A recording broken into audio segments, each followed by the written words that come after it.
Probablemente ustedes habrán visto alguna vez algún imitador. Yo recuerdo mucho hace varios años, no sé si estará activo todavía o si ya se retiró, no sé, pero un imitador que se llamaba Julio Zavala. Probablemente ustedes escucharon hablar de él. Pues era muy bueno, realmente era muy bueno, imitaba todo tipo de cantantes, personajes, hombres, mujeres que hablaban inglés, hablaban en español, y la verdad es que era un espectáculo muy bueno, muy divertido poder ver al imitador Julio Zavala. Y bueno, aunque imitar a personajes, viendo un show, un espectáculo de un imitador es algo muy, muy divertido. Realmente cuando hablamos de imitar la obra del Espíritu Santo, querer hacer una imitación de la obra del Espíritu Santo, pues esto se pone muy serio realmente. Y realmente eso es lo que nos enseña la palabra en este pasaje que vamos a estudiar en esta mañana. Veremos que la segunda bestia de este capítulo 13 de Apocalipsis, la bestia que sale de la tierra, pues pretende ser una imitación satánica del Espíritu Santo y su ministerio. Y sobre eso vamos a reflexionar en esta mañana. Así que los invito a que dispongan su mente, su corazón, que abran sus Biblias ahí en la intimidad de su hogar y que me acompañen a orar para poner este tiempo en las manos del Señor. Oremos. Señor amado, te damos muchas gracias porque una vez más estamos reunidos como iglesia, estamos reunidos como hermanos en Cristo, alrededor de tu palabra. Gracias, Señor, porque tú nos has dado esta oportunidad y también nos has dejado tu palabra, Señor, tu palabra que es lámpara a nuestros pies, una lumbrera a nuestro camino, y nos guía y nos muestra tu voluntad, nos muestra tu carácter, nos muestra tus planes, Señor, nos muestra tus propósitos. Y te alabamos, Padre, y te damos gracias por tu palabra. También, Señor, te pedimos que tu Santo Espíritu haga la obra en cada uno de nosotros, para que tu palabra llegue a nosotros, la podamos entender, la podamos disfrutar, la podamos memorizar, podamos meditar en ella y sobre todo, Señor, podamos llevar a la práctica lo que aprendamos en esta mañana. Así que muchas gracias, Padre, ponemos en tus manos este tiempo y lo hacemos en el nombre poderoso de nuestro Señor Jesucristo. Amén. Entonces, en esta mañana, hermanos, estudiaremos el pasaje que está en el capítulo 13 del libro de Apocalipsis, los versículos 11 hasta el 18. Nuestro tema es la bestia que sale de la tierra. La bestia que sale de la tierra. ¿Y cuál es el contexto de qué ha estado hablando? Porque es muy importante siempre al estudiar un pasaje, pues ver el contexto anterior, es decir, de qué ha estado hablando el autor bíblico en los pasajes previos. Bueno, vemos aquí que lo que nos ha dicho Juan por revelación del Señor es las características, la actividad y la respuesta de los moradores de la tierra a la primera bestia, la bestia que sale del mar. Eso lo encontramos en los versículos 1 al 10 de este capítulo 13 de Apocalipsis, y eso fue lo que vimos el domingo pasado. Pues en esta mañana entonces eso nos recuerda y nos pone en contexto de esta bestia, ¿verdad? Esta bestia que tenía todas las características del dragón, de Satanás, y recordamos que pues es el hombre de pecado del que nos habla Pablo allá en la segunda carta a los tesalonicenses, y es, como popularmente se lo conoce, el anticristo, ¿verdad? El anticristo, la personificación de la oposición a Dios en un hombre. Pero sale otra bestia, eso es lo que ve Juan. Y primero vamos a ver entonces en el versículo 11, mis amados hermanos, las características de esta segunda bestia. Y los invito a que me acompañen por favor en la lectura. Apocalipsis 13, 11 dice de la siguiente manera: Después vi otra bestia que subía de la tierra, y tenía 2 cuernos semejantes a los de un cordero, pero hablaba como dragón. Entonces vean que aquí tenemos una primera división de este pasaje que vamos a estudiar esta mañana, y es en el versículo 11 que nos muestra las características de esta bestia. Juan dice que después, o sea, a continuación, él sigue con el relato de lo que acaba de escribirnos en los primeros 10 versículos. Dice, vi otra bestia. Que esta bestia es interesante porque esta bestia sí, el mismo Juan le da otra denominación. Si ustedes ven, por favor, un poco más adelante en el capítulo 16, versículo 13, nos dice, y vi salir de la boca del dragón, y de la boca de la bestia, y de la boca del falso profeta, 3 espíritus inmundos a manera de ranas. Son espíritus inmundos.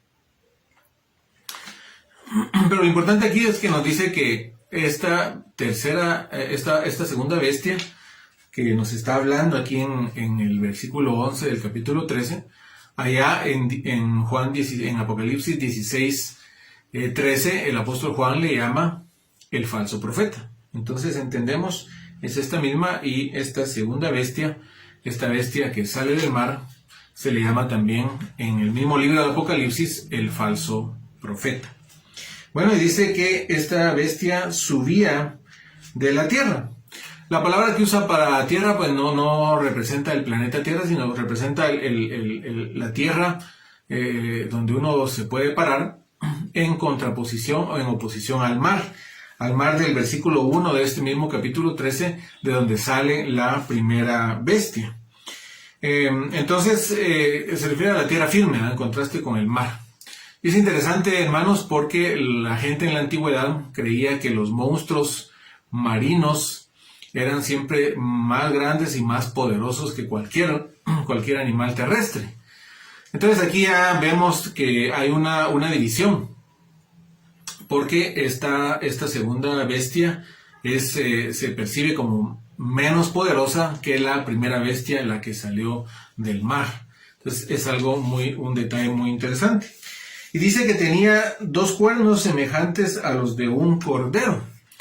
Los cuernos representan poder. En la Biblia los cuernos representan poder, normalmente un poder político de gobernantes.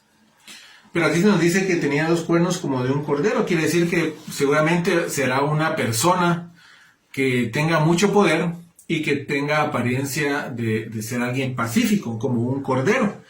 Significa alguien poderoso entonces con apariencia pacífica, pero, y aquí está el pero, hablaba como dragón. Entonces, sin embargo, debajo de esa apariencia pacífica, nos encontramos realmente el mensaje, el poder, la maldad, la ferocidad de Satanás, que es el dragón que vimos en el capítulo 12. Y entonces por eso a esta bestia se le llama el falso profeta, como vemos aquí en el texto.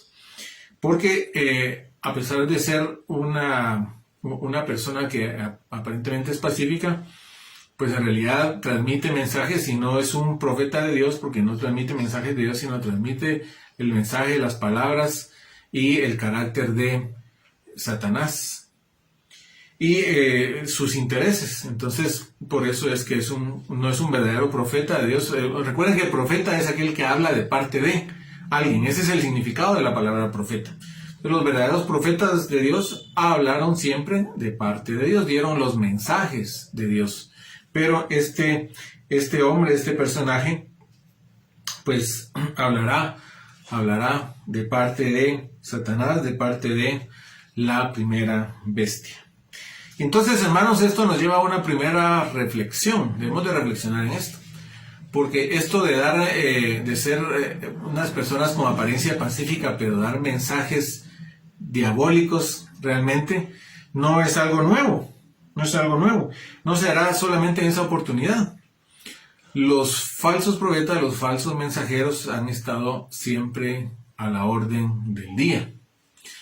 Y normalmente, y ustedes pueden ver en el tiempo de los profetas, en el tiempo de Israel, mucho antes de los acontecimientos de la caída de Jerusalén a manos de los babilonios en el año 586 a.C., los falsos profetas siempre hablaban de paz,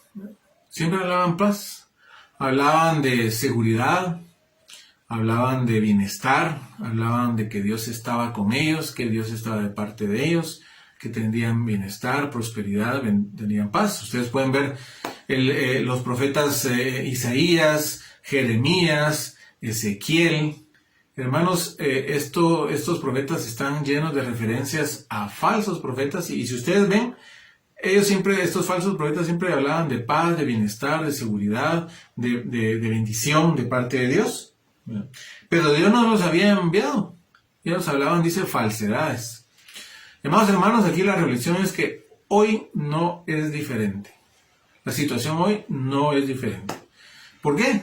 Porque Satanás sigue activo. Satanás, que es maestro en el engaño, sigue enviando gente.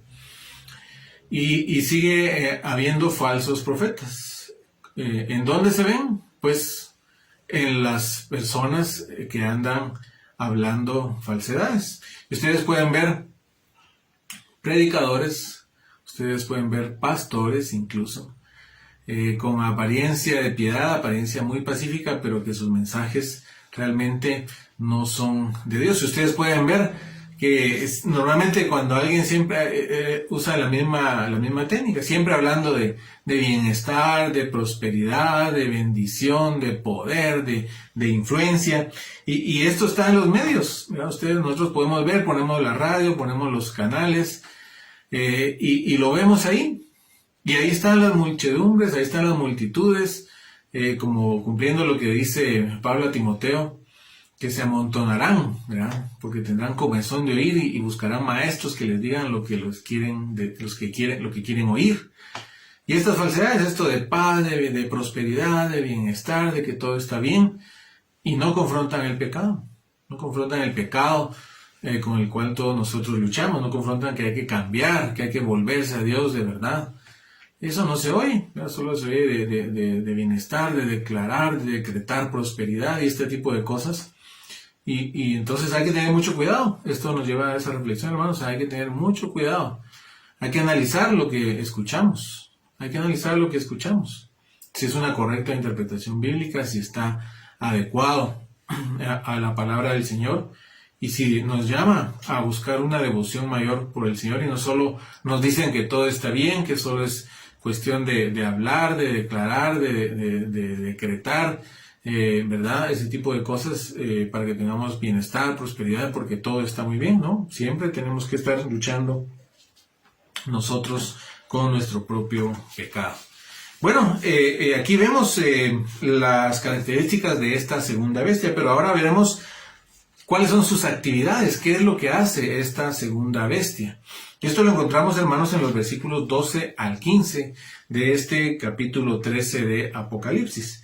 Leo yo para ustedes, y dice: y ejerce toda la autoridad de la primera bestia en presencia de ella, y hace que la tierra y los moradores de ella adoren a la primera bestia, cuya herida mortal fue sanada. Miren qué interesante lo que hace. Esta segunda bestia será un representante de la primera bestia. Va a decir y va a hacer lo que la primera bestia le diga y que haga, ¿verdad? Por eso dice, ejerce toda la autoridad de la primera bestia en presencia de ella. Y este método, pues, no es novedoso, porque vemos que ya fue algo que usó Dios, ¿verdad? En el ministerio de Moisés y de Aarón. O sea, recuerdan que Dios le dijo, cuando Moisés le dijo a Dios que él no podía hablar, que tenía dificultades para hablar, que Aarón sería su profeta. Aarón sería su profeta, es decir, Aarón sería quien diera los mensajes. Y ustedes pueden ver allá en el libro de Éxodo, capítulo 4, versículo 6, Éxodo capítulo 4, versículo 16, vemos cómo esto se hace una realidad cuando le dice Dios a Moisés, refiriéndose a Aarón: y él hablará por ti al pueblo. Él te será a ti en lugar de boca, y tú serás para él en lugar de Dios. Es decir, él va a decir lo que tú digas, porque él va a servirte como un profeta. Y allá en un poco más adelante en este mismo el libro del Éxodo, ustedes pueden ver también cómo esto se cumple, cómo esto se vuelve una realidad, ahí en Éxodo capítulo 7, versículo 9. Porque dice, si Faraón os respondiere diciendo, mostrad milagro, tirad a Aarón, toma tu vara y échala delante de Faraón para que se haga culebra. Entonces vean que aquí Aarón está sirviendo como profeta porque iba a decir lo que Moisés le dijera que dijera, e iba a hacer también lo que Moisés le dijera que hiciera. Entonces esta misma cosa es la que hará esta segunda bestia en relación a la primera. Este falso profeta va a decir y va a hacer todo lo que la primera bestia, el hombre de pecado, el anticristo, le diga que haga, ¿verdad? Y así como Moisés le daba palabras a Aarón para que las dijera y le dijera que hiciera tal y tal cosa y Aarón lo hacía, así hará esta segunda bestia. Y qué interesante lo que va a hacer, regresando allá al capítulo 13 de Apocalipsis, versículo 12, porque dice que además de ejercer la autoridad, toda la autoridad de la primera bestia en presencia de ella, dice, y hace que la tierra y los moradores de ella adoren a la primera bestia, cuya herida mortal fue sanada. O sea que va a dirigir la adoración hacia la primera bestia, hacia el hombre de pecado.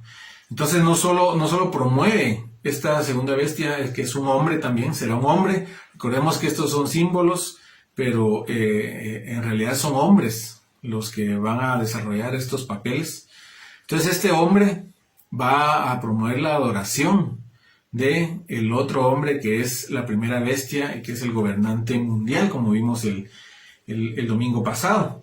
Entonces esta persona, ya que va a promover que se adore a la bestia, al anticristo, entonces se entiende que va a ser quien va a liderar una religión mundial, una nueva religión mundial, cuyo objeto de adoración será el anticristo, o el hombre de pecado, o la primera bestia. Y como vemos, pues aquí ya se establece que realmente va a ser una imitación. Esto será una imitación satánica, una imitación diabólica del ministerio del Espíritu Santo, porque el Espíritu Santo es quien promueve la adoración al Señor Jesucristo. Entonces aquí vemos esta función de esta imitación diabólica que hace Satanás, por supuesto, y que usa a estos personajes, a estos hombres, para cumplir con esa imitación. Y dice, cuya herida mortal fue sanada. Aquí hace referencia a los versículos 3 y 4 de este mismo capítulo 13, cuando se habla de una herida mortal que tuvo esta bestia que fue sanada. Sin embargo, aquí ya se puede entender y detallar un poco más, porque tratará de hacer entonces una imitación satánica de la resurrección del Señor Jesucristo. Es decir, así como el Señor Jesucristo fue resucitado entre los muertos, y eso lleva honra y gloria al Señor, pues Satanás tratará de hacer lo mismo con esta primera bestia, ¿verdad? Y esto es lo que nos dice aquí, ¿verdad? Para que esto levante admiración. Y por eso, como vimos allá en el mismo capítulo 13, versículo 4, la gente dirá, ¿quién como la bestia? ¿Quién puede hacer eso? Y levantarse, ya estaba como muerta y se levantó, ¿verdad? ¿Quiénes van a admirar? Evidentemente los que no están escritos en el libro de la vida, como dice en este mismo capítulo 13, lo vimos el domingo pasado. Y por lo tanto aquí también vemos que esta primera bestia, la que vimos el domingo pasado, trata de ser una imitación de el Señor Jesucristo, una imitación diabólica, por supuesto. ¿Qué vemos más? Dice en el versículo 13. También miren la actividad de la segunda bestia. También hace grandes señales, de tal manera que aún hace descender fuego del cielo a la tierra delante de los hombres. Y esto es muy, muy importante, porque este hombre, que es llamado aquí la bestia que sale de la tierra, tiene el poder dado por Satanás y evidentemente autorizado por Dios para hacer milagros. Grandes señales, dice aquí.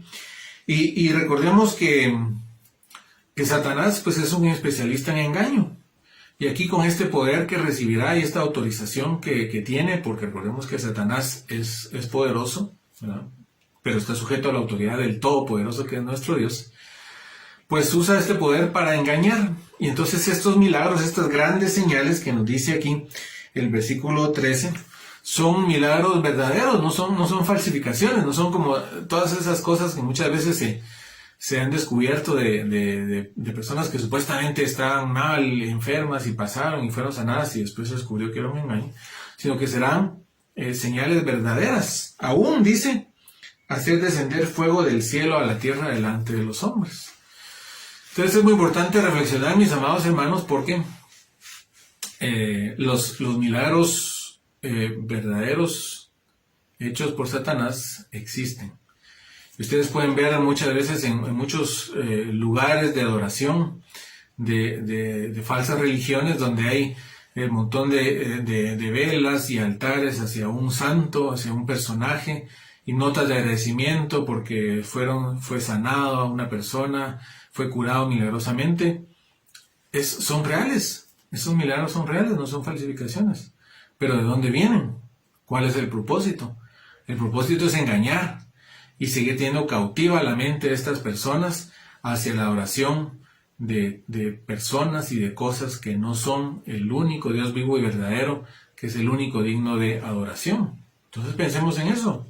Mucho cuidado, ¿verdad? Mucho cuidado, porque esos milagros existen, pero Satanás es poderoso para hacer esos milagros y engañar. De hecho, así lo identifica, si ustedes me acompañan a 2 de Tesalonicenses, hermanos, el capítulo 2, los versículos 9 y 10, recordemos, hablando de este hombre de pecado, dice: inicuo cuyo advenimiento es por obra de Satanás, con gran poder y señales y prodigios mentirosos, y con todo engaño de iniquidad para los que se pierden, por cuanto no recibieron el amor de la verdad para ser salvos. Entonces, eso es así, ¿verdad?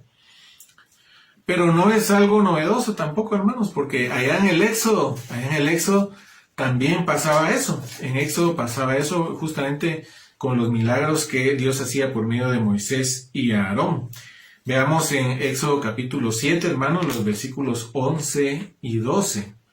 Éxodo capítulo 7, los versículos 11 y 12, donde se nos narra lo siguiente.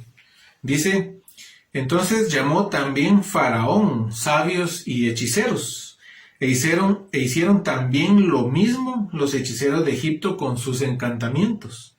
Pues echó cada uno su vara, las cuales se volvieron culebras, mas la vara de Aarón devoró las varas de ellos. O sea que realmente ellos hicieron con sus hechizos y encantamientos, que no es otra cosa que cosas satánicas, que las varas de ellos también se volvieran culebras. Lo pudieron hacer, pero la vara de Aarón prevaleció y se tragó a las otras varas.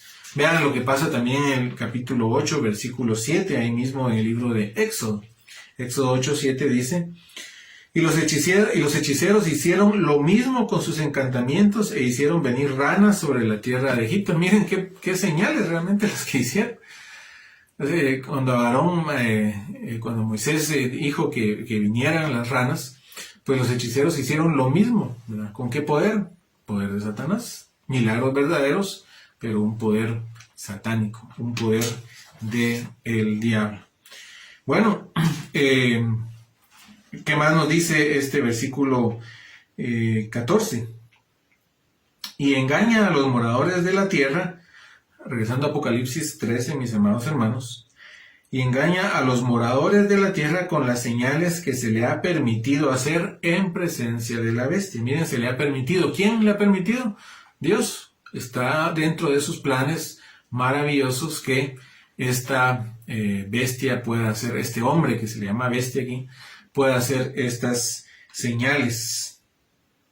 Y dice: mandando a los moradores de la tierra que le hagan imagen a la bestia que tiene la herida de espada y vivió. Vean que otra vez se señala esto, que es muy, muy importante. Si el apóstol Juan, inspirado por el Señor, consideró necesario el Espíritu Santo decirle a Juan varias veces que recalcara esto de que tenía la herida de espada, que tenía la herida mortal y vivió, es porque eso es algo muy importante, ¿verdad? será algo que realmente va a asombrar a toda la gente, evidentemente, como dice el versículo 8, a todos los que no están escritos en el libro de la vida, para que la adoración a esta persona sea una realidad.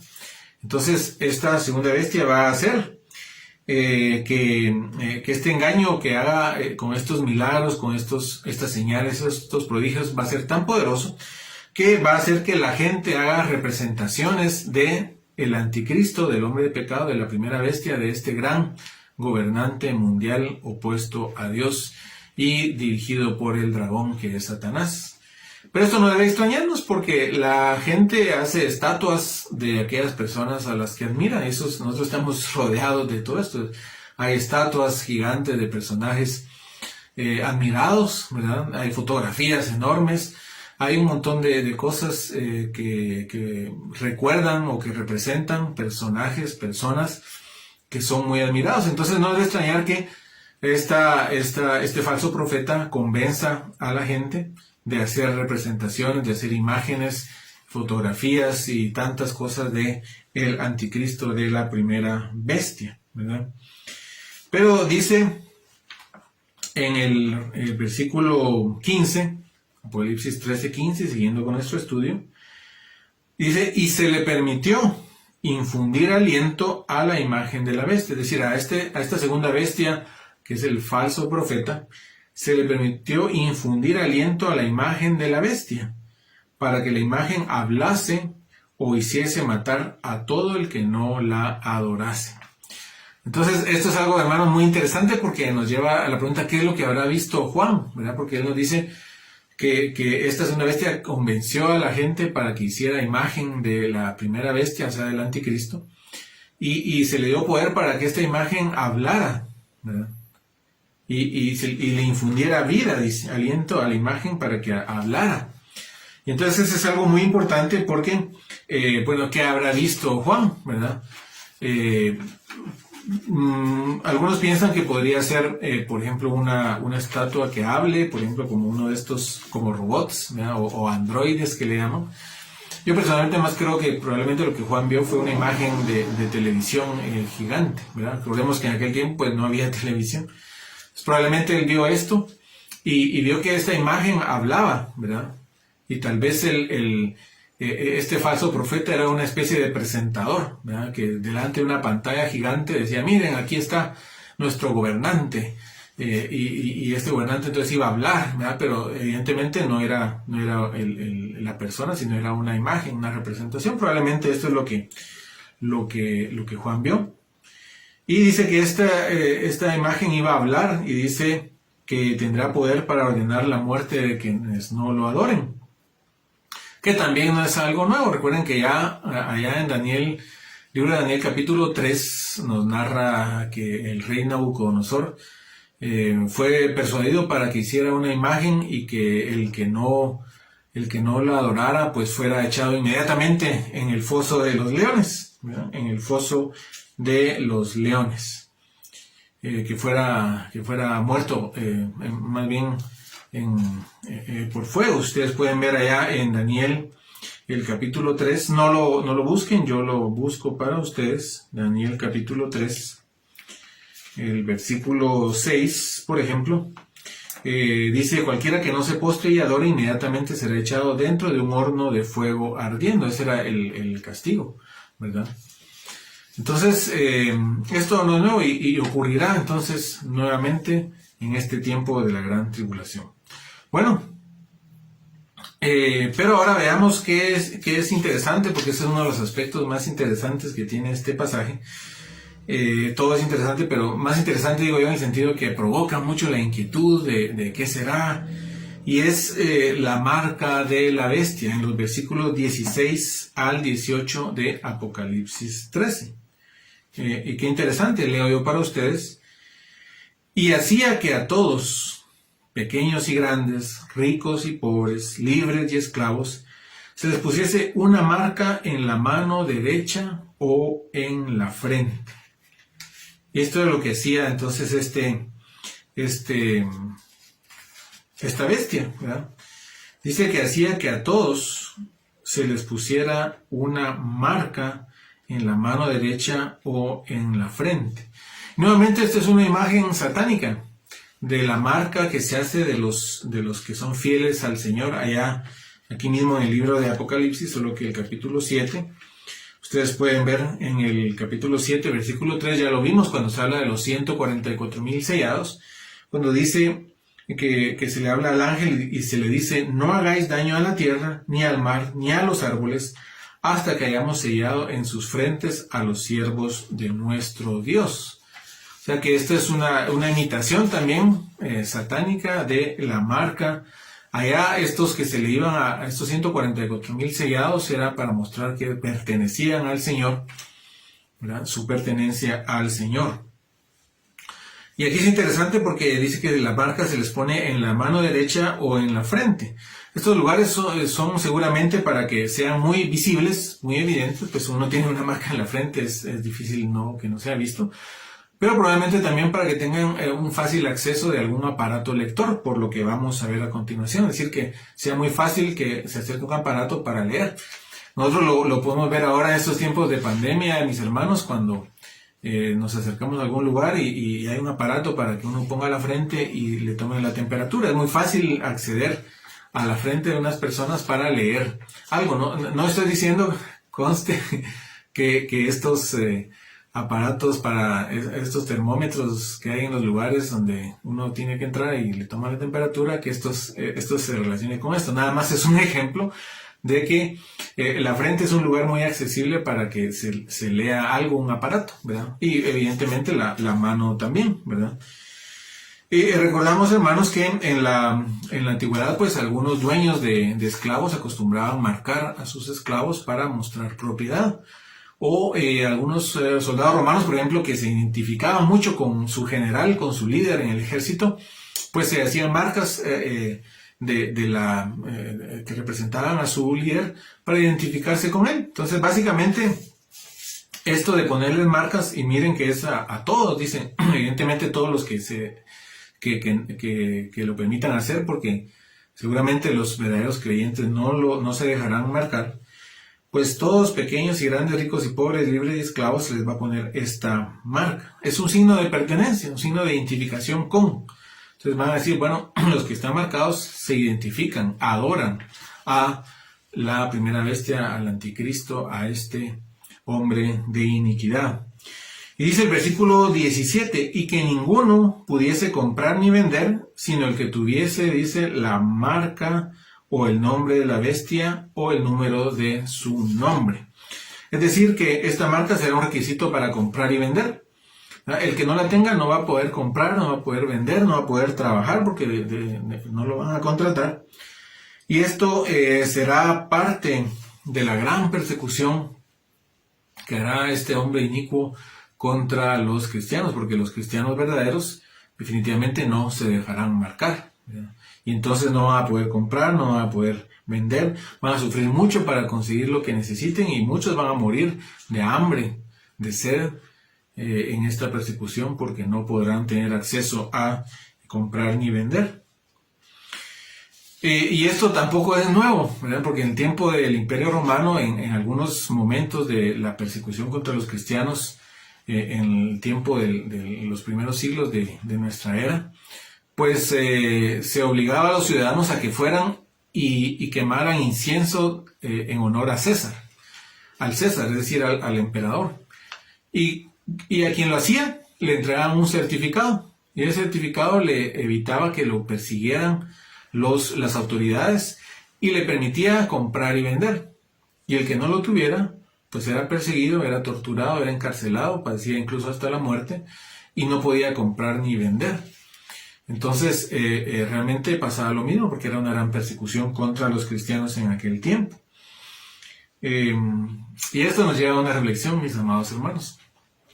Si esto fuera así en este tiempo, ¿usted se dejaría marcar con tal de que pudiera comprar y vender?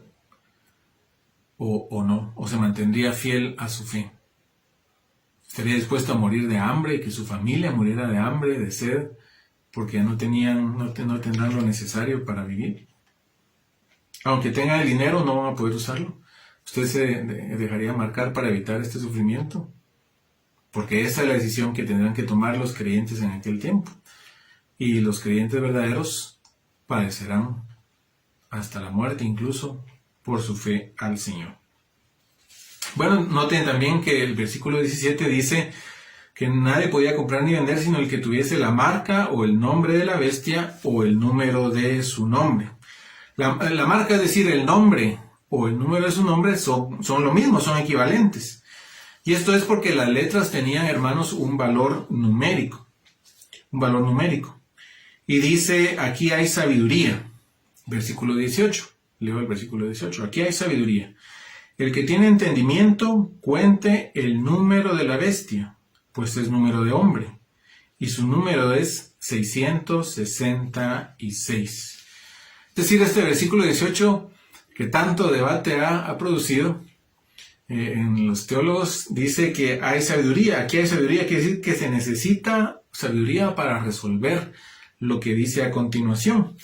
Y dice, el que tiene entendimiento, se necesita entendimiento, cuente el número de la bestia, es decir, cuente o calcule para encontrar el resultado. Es decir, este número que da a continuación hay que calcularlo, hay que analizarlo, hay que evaluarlo para poder encontrar su significado y su resultado. Y dice, pues es número de hombre. El versículo 18, pues es número de hombre. Aquí, hermanos, es interesante que no dice es número de un hombre, sino dice es número de hombre. Y la verdad es que la palabra que usa Juan aquí es la misma que usa en el capítulo 16 de Apocalipsis, versículo 18. Si ustedes, es una página, normalmente una o dos páginas más adelante, Apocalipsis 16, 18. Dice, entonces hubo relámpagos y voces y truenos y un gran temblor de tierra, un terremoto tan grande cual no lo hubo jamás desde que los hombres han estado sobre la tierra. Aquí usa la misma palabra que está usando aquí en Apocalipsis 13, 18 cuando dice es número de hombre. Aquí en 16, 18 dice que desde que los hombres han estado sobre la tierra. Entonces quiere decir humanidad, ¿verdad? Quiere decir desde que los seres humanos han estado en la tierra. Y este es el sentido de la palabra aquí en Apocalipsis 13, 18, cuando dice pues es número de hombre. No es un número de un hombre necesariamente, sino que más bien un número que representa a la humanidad. Y aquí, hermanos, es necesario compartir que pues desde la antigüedad se ha usado una técnica llamada gematría. Se llama gematría esta técnica. ¿Y en qué consiste? Consiste en asignar un valor numérico a las letras para que un nombre, por ejemplo, pueda tener un valor numérico, ¿verdad? Y entonces se estima el valor de un nombre sumando el valor de las letras que lo componen. Por ejemplo, el nombre Ana.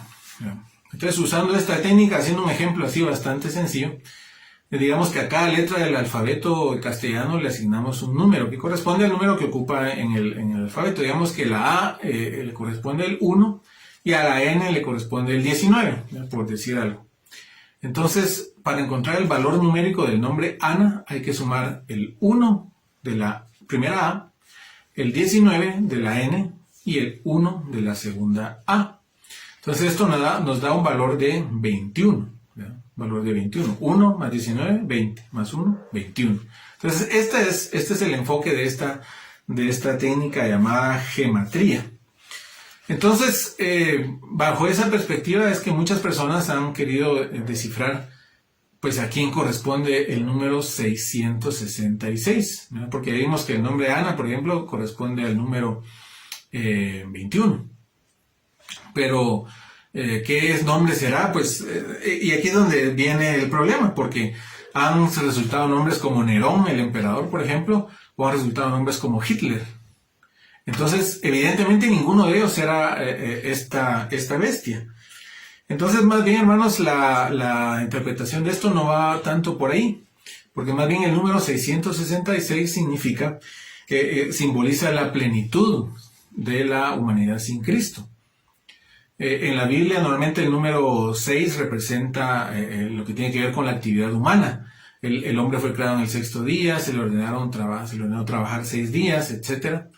Y el número 3 significa plenitud, por eso se habla de la Trinidad, ¿verdad? Que es Dios en su plenitud, son 3 personas. Entonces cuando vemos 3 veces el número 6, representa la plenitud del ser humano, de la humanidad que se opone a Dios. Es decir, este número representará a esta persona, pero representará principalmente a la humanidad sin Cristo y opuesta a Dios. Así que este número 666 seguramente tendrá un significado, un sentido cuando el anticristo aparezca. Entonces, las personas, los creyentes de aquel tiempo, podrán hacer sus cálculos y decir, efectivamente, este número que corresponde al nombre de este gobernante, de este hombre de iniquidad.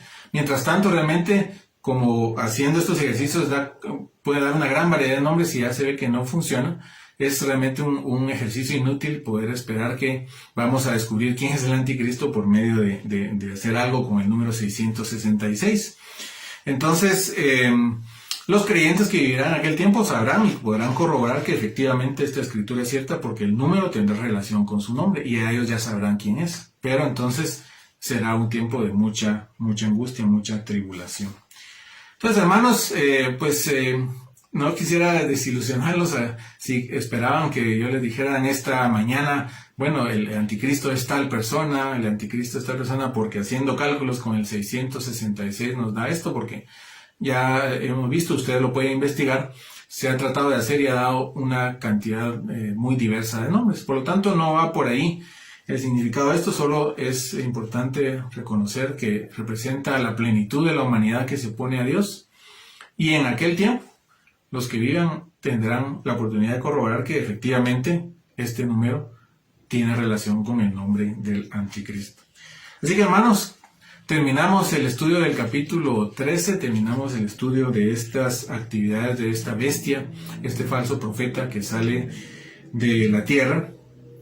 Y en estos capítulos 2 y 3 hemos visto cómo Satanás hace una imitación de la Trinidad, porque el dragón es Satanás, quiere imitar a Dios. La primera bestia o el hombre de pecado, el anticristo, quiere imitar al Señor Jesucristo, y la segunda bestia, la que sale de la tierra, o el falso profeta, quiere imitar al Espíritu Santo. Será hermanos, un tiempo de gran tribulación, donde Satanás tendrá todo el poder y podrá hacer grandes señales, grandes engaños para que la humanidad se vuelva contra Dios. Y habrá gran persecución, gran angustia contra los creyentes. Será un tiempo de un solo gobernante político, una sola religión que tendrá como objeto adorar al anticristo, y un solo sistema económico que estará enlazado en todo el mundo de tal manera que no se podrá comprar ni vender si no se tiene esta marca. Hacia ahí, hermanos, va la humanidad, hacia ahí se dirige el mundo, y con esto quisiera terminar para una aplicación concreta en nuestro tiempo. El mundo no va para mejor, hermanos, el mundo va para peor, se dirige hacia esto que estamos viendo aquí. Un gobernante dirigido por Satanás, una sola religión cuyo objeto es adorar a este anticristo, y un solo sistema económico que no permitirá que quien no tenga esta marca compre y venda.